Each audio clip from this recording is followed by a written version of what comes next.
What you're about to watch is one of the most intense DUI courtroom battles you'll ever see.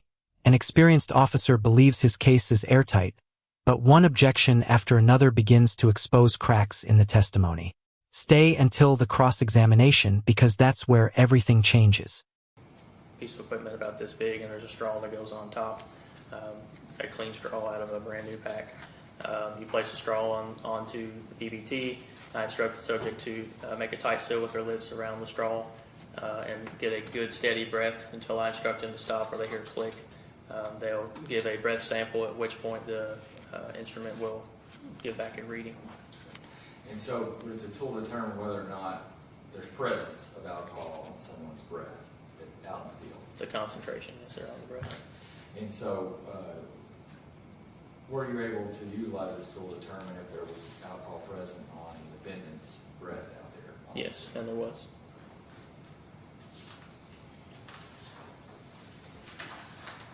Did you perform any other tests out there at Center Court? No sir. And then based on this testing, the performance of the testing and your investigation, what did you do? Well, I conferred with Ms. Clark, who the jury heard from earlier, the witness. She, again, advised me that she had observed the vehicle. Objection, Your Honor. You can't testify to what Ms. Clark has said. Just advise what you did next. Just in general, what you do after you complete the test with the defendant? Well, I spoke with the caller to verify what had been stated. Objection, Your Honor. He's saying he spoke to the caller. He can say that. That's fine. Just don't go into what she told you. What did you do after you spoke to the caller? Okay. If you've been watching this case closely, I'd love to hear your thoughts. Share your opinion in the comments below. And if you enjoyed this video, don't forget to hit the like button and subscribe so you don't miss our next courtroom breakdown. Based on the totality of the evidence, on my observations, along with what was stated through dispatch, I determined that Mr. Allen was under the influence while in physical control of a vehicle. May we approach?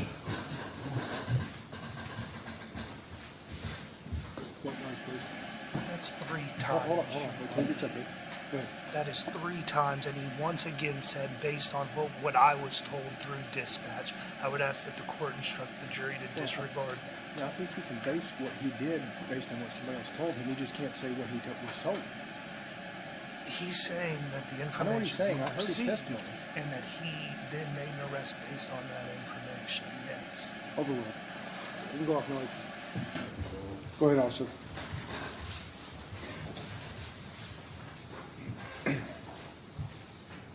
So you arrested? Sorry? You arrested him? Correct. I placed him in handcuffs, placed him under arrest, checked for tension and double locks, transported him to the hospital. Did you ever search the truck? Yes, When did you do that? on scene, After you arrested him or before you arrested after he was placed under arrest. him? And did you take any photographs of what you found? I did.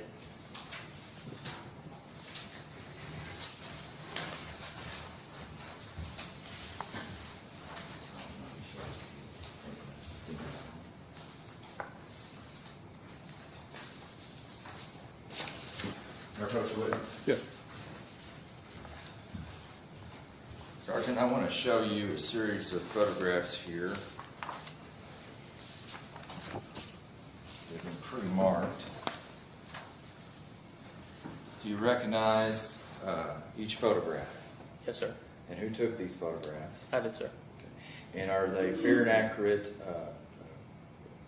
photograph depicting what you took the picture of on that day? Yes. And when did you take these? On the night of September 23rd, 2018. Okay. We'd offer an evidence, Commonwealth's Exhibits 2, 3, 4, 5, and 6. Mr. Foreman. No objection, Your Honor. Okay, I'm going to introduce those as exhibits 2 through 6.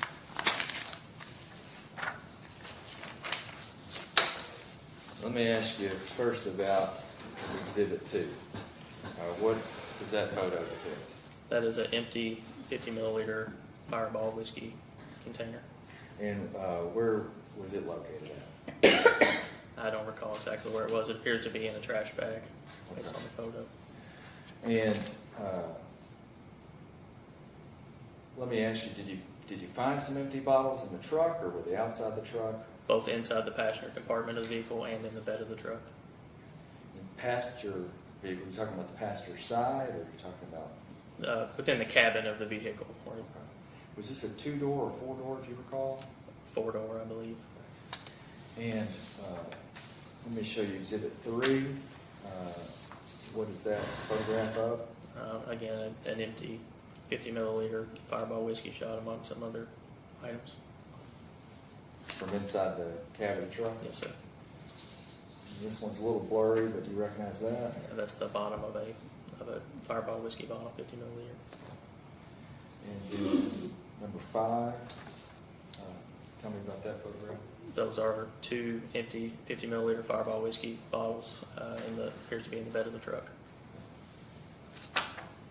And then this last one seems to be a little different. Tell me about that. Those are full and unopened Fireball whiskey shots that were in the center console of the vehicle. Center console. So here's the driver's seat. Is it here? Correct. I'd ask to publish these to the jury. No objection, Judge. Go ahead.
You can proceed, Mr. Watson.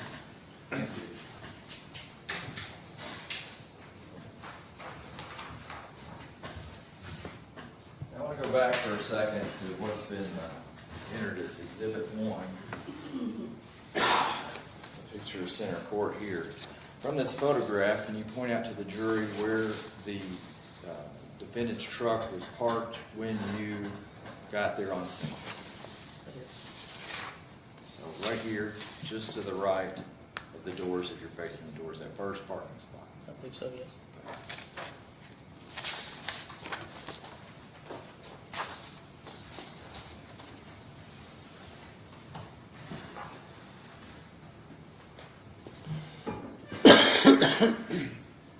Once you placed the defendant under arrest, where did you take him? Twin Lakes Medical Center. To the hospital. Yes, sir. And then, what happened there? Based on the arrest for operating under the influence, I transported Mr. Allen to the hospital for 2 reasons. One, for the evidentiary blood draw request, as well as medical clearance for the jail based on his current state. The jail lacks for medical clearance given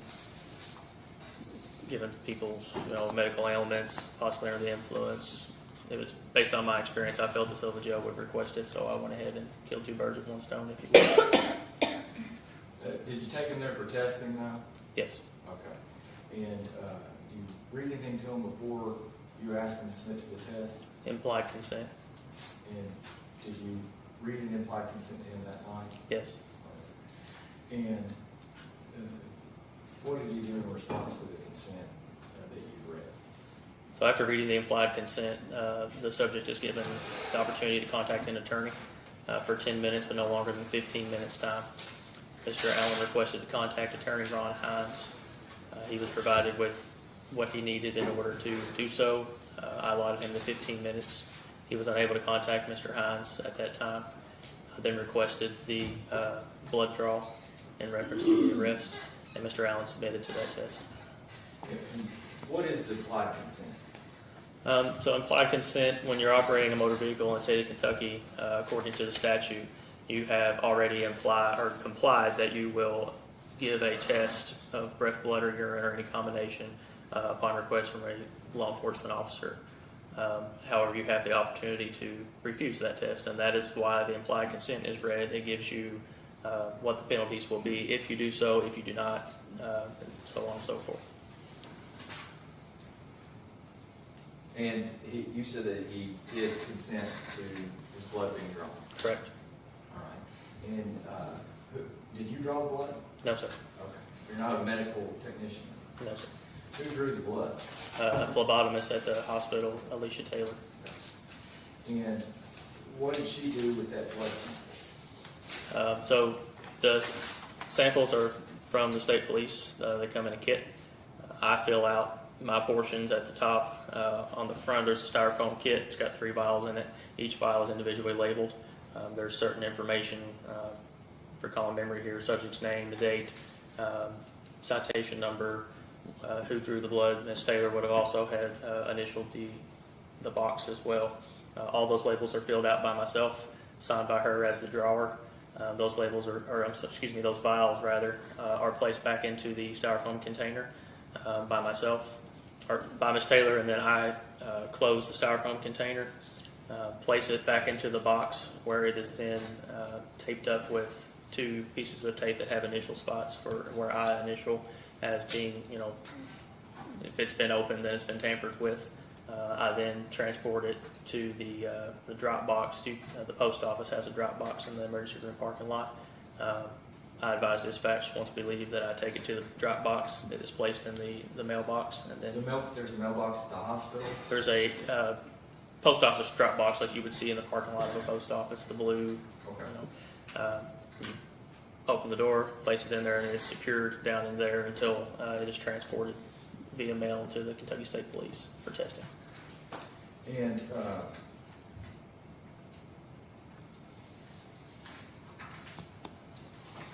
out there on the scene on September 23rd and the 24th, did the defendant ever tell you that his truck was broken down? Not to my knowledge. And did he ever tell you that he started drinking after he got there? No, sir. And did he ever tell you how long he was there before you arrived? No, sir. Did anybody show up to get him? Or No, sir. did you speak to anybody on the phone that was looking to pick him up? No, sir. That's the Mr. Foreman, Mr. Logston. Thank you, Your Honor. If we may have, sorry. White noise, please. It's your decision if you want to break for lunch now. Or if you I was literally about to suggest that, Excuse me? to break for lunch, Your Honor, so I don't want to keep the jurors hungry, Okay. because I don't know how long my cross We're is okay going with to go. breaking for lunch, right? Yes, sir. Okay, thank you. Goodbye. Just, You go for it. the only thing, Oh, Mr. what? Logston, the only thing I would ask is that there be no communication between counsel and the police officer during the lunch Well, break he knows. about the case. I mean, I understand you can talk politics and whatnot, Okay, but we can go off white noise. I won't even talk. I just want it on the record, that's all. No, I got you. Okay, we can go off white noise. Okay, so ladies and gentlemen of the jury, we're going to take a break for lunch, so everybody can get their fill. I'm going to ask you to be back here at 10 after 1, so we can get properly started at 10 after 1 and get back to the trial, okay? Remember, if you want to bring something in to drink with you, feel free. That's perfectly okay. I'm going to remind you that while you're on this break, let me find my notes here. It is your duty while you are at lunch not to permit anyone to speak to you about the case or communicate with you on any subject related to the trial. Any attempts to do so should be immediately reported to either myself or one of the deputies. You should also not converse among yourselves on any subject connected to the trial, nor form or express an opinion thereon until the case is finally submitted to you. So if you want to go to lunch together, you can, just don't talk about the case. Don't form an opinion on it yet because you haven't heard all the evidence. Further admonish the parties and the counsel not to discuss the case anywhere a juror may hear you. So if you're out at lunch somewhere, don't discuss it because the juror may be there. Okay? Everybody be back here at 10 after 1.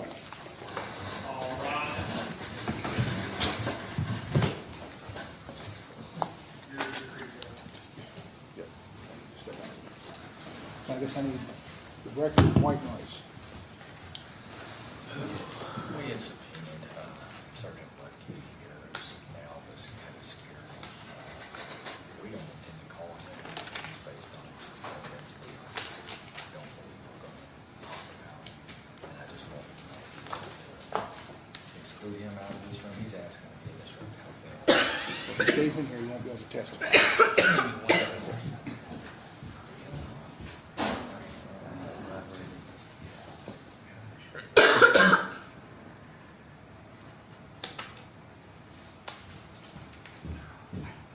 I'm sorry. You said Sergeant Butke?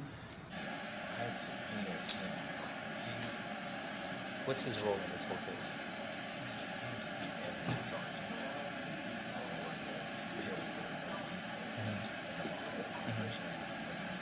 Before I dismiss that charge, we're going to talk about it.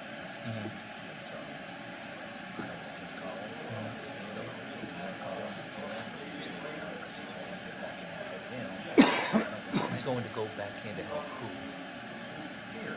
Oh, with the bailiff. Oh, okay. So the only purpose you were going to call him today is for him to testify about the charge you were dismissed. I don't know if I'll let If him he stays in here, he won't be able to testify. So as long as you're not going to call him, I'm not going to call him. So he's free to stay in. Okay, thank you. You can go off of white noise. Okay, we're back on the record in 18M532. Mr. Foreman, do you waive the roll call of the jury? Yes, Your Honor. Mr. Logs, you waive the roll call? Yes, sir. Officer Newton, I believe you're still on the stand and you are still under oath. Mr. Foreman, he is free for your cross-examination. Thank you, Your Honor.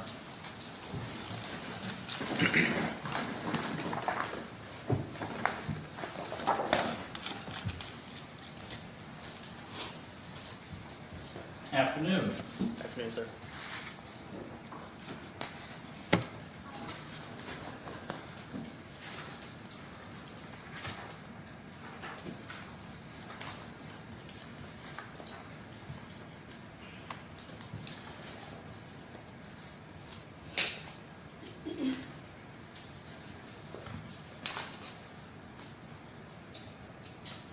Officer, you're not a mechanic, are you?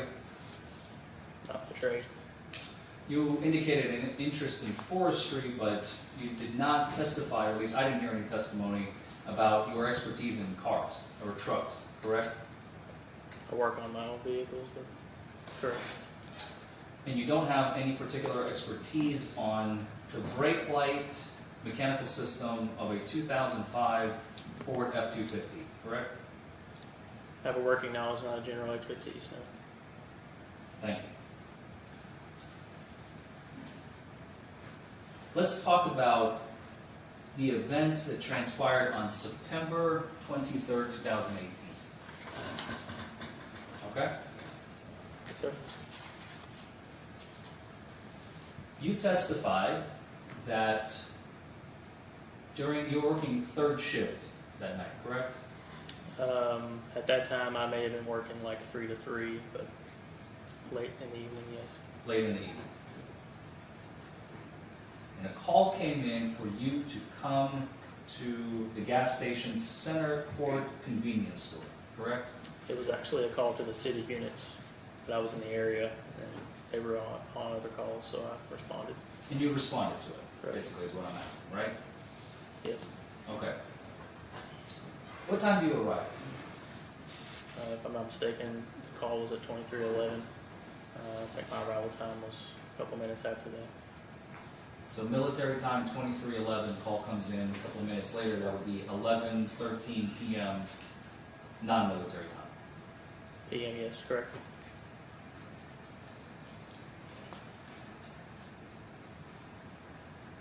when you arrive, other than Miss Evelyn Clark's vehicle, is Mr. Allen's Ford F-250 the only other vehicle in front of the convenience store? To my recollection, yes, sir. And you would be the third vehicle Correct. that arrived, correct? Correct.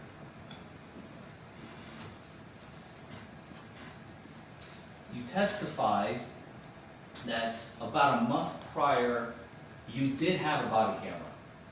Correct. But on September 23rd, you did not have a body camera. Correct. And it is not up to you, it is up to your department. Correct.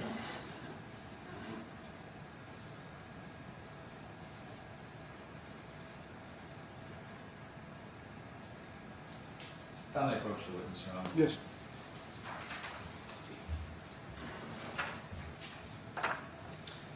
What I'm showing you has been entered as Commonwealth's Exhibit A. What is this a photo of again?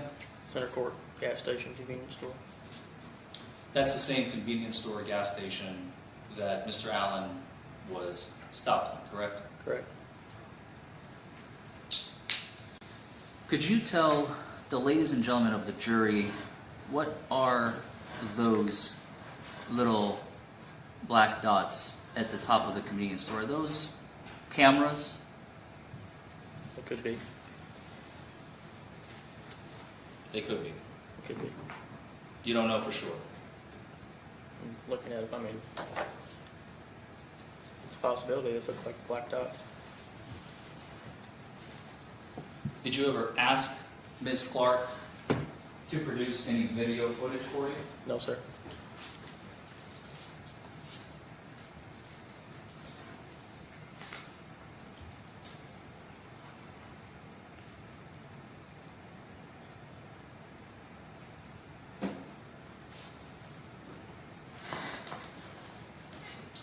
When you arrived,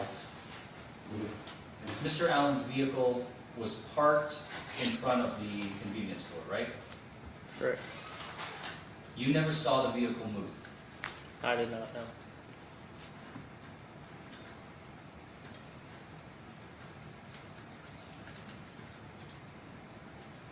You also testified that you came up to Mr. Allen's driver's side window, correct? Correct. The 2005 Ford F-250 sits pretty high, doesn't it? Correct. And yet you testified that you could see Mr. Allen's foot on the brake. Testified when the door opened, I could see his foot on the brake. So he opened the door with the foot still on the brake. As I asked him to exit the vehicle, yes, sir.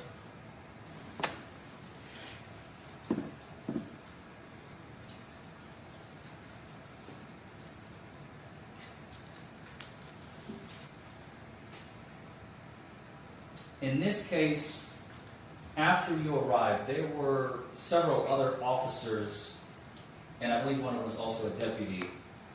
I apologize, two of them were deputies and another officer, so at the time you're still a deputy, that also arrived on scene, correct? Yes, sir. And they are Deputy Dylan Bond, Former, yes, sir. former, I apologize. I'm speaking as if it's September 23rd, 2018 for purposes of the record. Okay. So please correct me if I get it wrong, but I'm just making sure that the record is correct, okay? So at the time, Deputy Dylan Bond arrived on scene, correct? Yes? Yes. Deputy Ranch Irby? Rance Huber. Sorry, this is a transcription. He was another one, right? Yes. And then Taylor Loxton Correct. was an officer that also arrived on scene.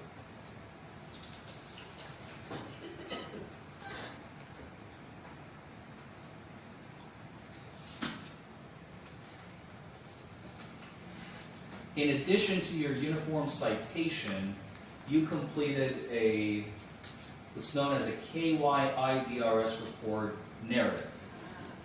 It's case report, yes, sir. You sometimes complete those just to give a fuller picture of the case because you don't have as much space on the citation, right? Yes, sir. Allows you to give a much more detailed report of what happened, right? Yes, sir. Do you recall filling one out in this case? I do.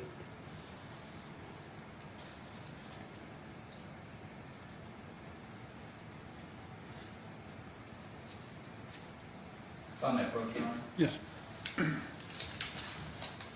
If you could read to us in the investigation portion, just read that first few words on the first sentence, please. On September 26, 2018, I responded to Center Court convenience store in reference to a male subject slumped over the driver's seat of a vehicle You can and stop was right there. unresponsive. Thank you. You wrote September 26th, 2018, correct? I did. Yet the incident happened on September 23rd. If you look on the first page, it is correct on there. It is a clerical error in the narrative. I'm sorry? The first page of the case report Yes. that you have a copy of. On the very first page, there's an incident date and time. Oh, yes. That's not what I'm asking you about. I'm asking you about what you wrote in your own words Yes, sir. on under investigation. Sure, clerical error. You wrote on September 26th. I did. Okay. That's my only question.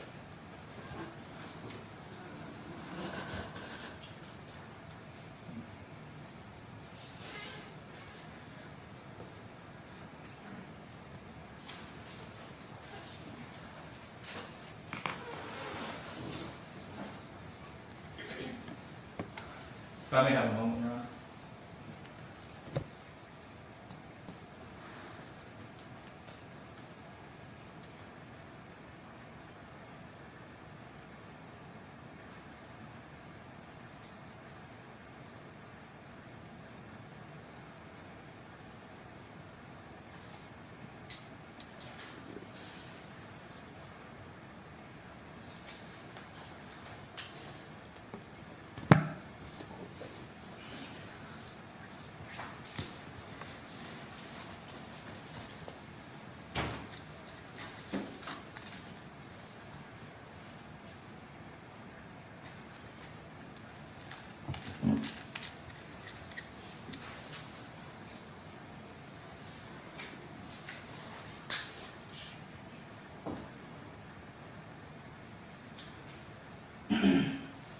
You also testified, and I believe the Commonwealth has already introduced those exhibits into evidence. You found a plethora of little Fireball whiskey bottles in Mr. Allen's truck, the 50 milliliter, as we call them airplane bottles because they're usually served on an airplane, right? Yes, sir. Some were empty, Yes, sir. some were full. Correct. You took photos of that evidence and it's been submitted to the jury. Correct.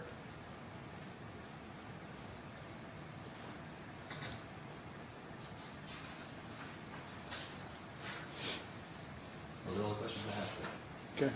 Any redirect, Mr. Alexson? Just briefly, that photograph that you were showing, exhibit number 1, that photograph is 5 years after this event, correct? Correct. Okay. Do you recall if there were cameras outside? I do not, sir. Oh, that's all the questions. Any other questions, Mr. Foreman? No, Your Honor. Okay. Did this witness be finally excused? Yes, Your Honor. Okay, so Officer Newton, unless they want to keep you around, you're free to go. Thank you. Next witness, Mr.